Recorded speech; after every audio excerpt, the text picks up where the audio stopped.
Ali radhiyallahu anhu a dit: une mauvaise action qui vous attriste vaut mieux, selon Allah, qu'une bonne action qui vous rend pharisiaque.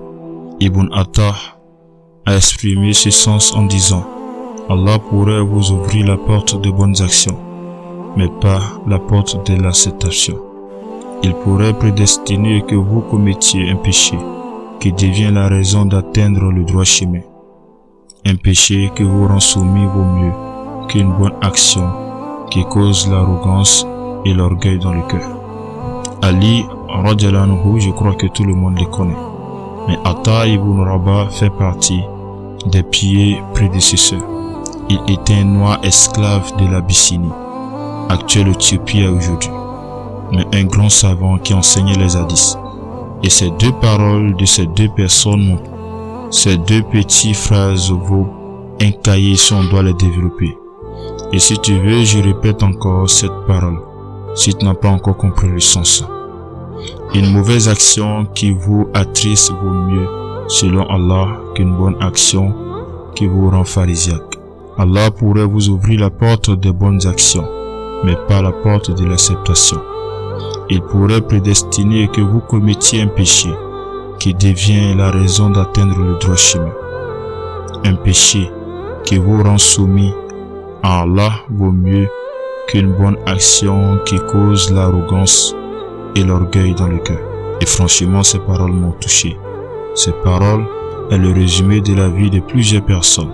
Une mauvaise action qui te rend triste selon Allah vaut mieux une bonne action pharisiaque, c'est-à-dire une action hypocrite, une action qui n'est pas faite avec sincérité.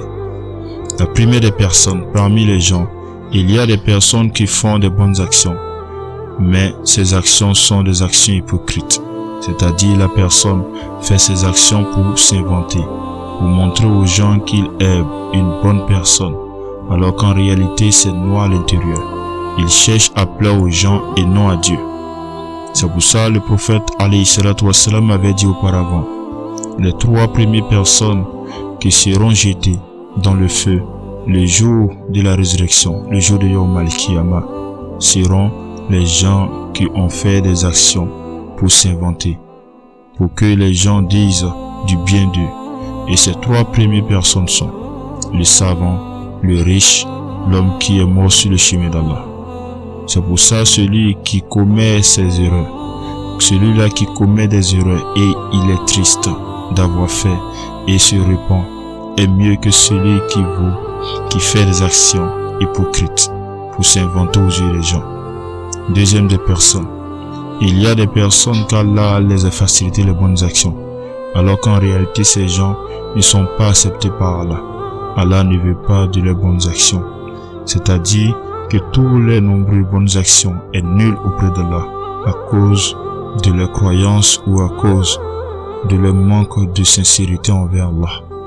C'est comme jeter de l'eau sur le dos d'un canard. Troisième des personnes, il y a des personnes qu'Allah a prévu pour lui un péché qui serait la cause de son paradis. Car la crainte de ce péché et la crainte d'Allah va le pousser à multiplier les bonnes actions jusqu'à dépasser ses péchés.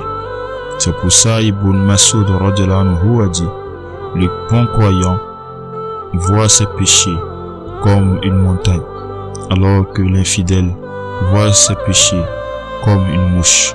Alors à force de voir ses péchés comme une montagne, il accélère les bonnes actions pour chercher à se racheter auprès d'Allah. Et selon la parole d'Allah, la bonne action efface la mauvaise.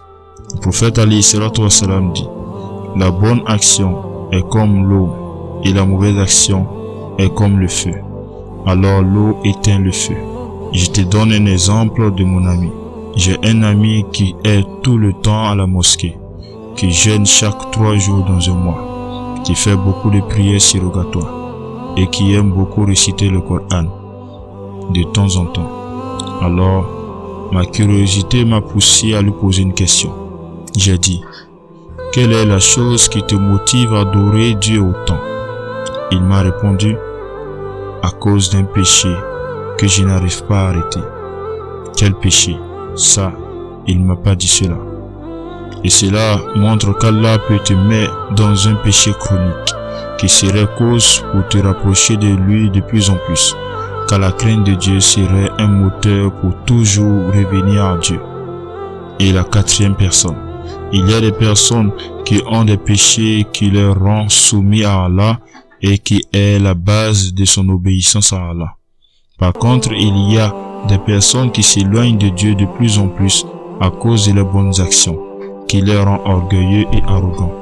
Les bonnes actions les poussent à penser qu'ils sont mieux que les autres, qu'ils sont plus proches de Dieu, qu'ils sont meilleurs et qu'ils sont saints. Et cela les pousse à commander, à condamner les autres et à juger les autres négativement. Et cela pousse à oublier ses défauts et à voir le défaut de l'autrui, le défaut des autres. Et ces gens de personnes, Allah les déteste, car ils éloignent les gens de Dieu et rend la miséricorde d'Allah petit. C'est pour ça un savant a dit, quand Allah aime une personne, il lui montre ses propres défauts et fait oublier les défauts des autres. Et quand Allah déteste une personne, il lui fait oublier ses propres défauts et montre les défauts des autres. Et toutes ces paroles nous montrent que derrière les péchés, il y a une sagesse de Dieu. Derrière les erreurs, il y a des leçons à comprendre. Et mon message n'est pas d'encourager les gens dans le péché, non. C'est pas non plus de faire la promotion du péché, non plus. Je vais juste montrer à mes frères et sœurs que de faire attention dans la vie, que les apparences trompent. Celui-là que tu vois dans le péché peut être au paradis. Celui que tu considères comme imam, prédicateur ou saint peut se retrouver dans le feu, car là nous éloigne du feu. Et cela n'est pas caché, puisque le prophète alayhi salatu wassalam nous informait de cela. Il dit, on verra des imams, des savants dans le feu, les intestins sortis par les anus, qui traînent. Et lorsque les gens de l'enfer vont les voir, ils seront étonnés et poseront des questions en disant, qu'est-ce qui vous a amené ici, alors que vous étiez nos imams et nos savants? Alors eux, ils répondront, oui c'est vrai, mais le problème, lorsqu'on vous interdisait de ne pas faire les choses interdites de Dieu, nous-mêmes pratiquons. Et lorsque on vous encourageait de faire de bonnes actions, nous-mêmes s'abstenons de ne pas faire. Et le prophète a donné plusieurs exemples de ce sens. Et ensuite, pour te dire, ce bas monde nous montre que parmi nous, il y a des personnes qui sont sincères, il y a des personnes qui sont hypocrites. Alors fais attention et que Dieu nous accorde le paradis. Je crois que je vais m'arrêter ici. Sur ce, dans la prochaine vidéo, Inch'Allah. Si tu as aimé la vidéo, n'oublie pas de la partager et à t'abonner sur ma page YouTube, Jalal KM, et à activer la cloche d'identification. N'oublie pas de la partager. Sur ce, à la prochaine vidéo, Inch'Allah.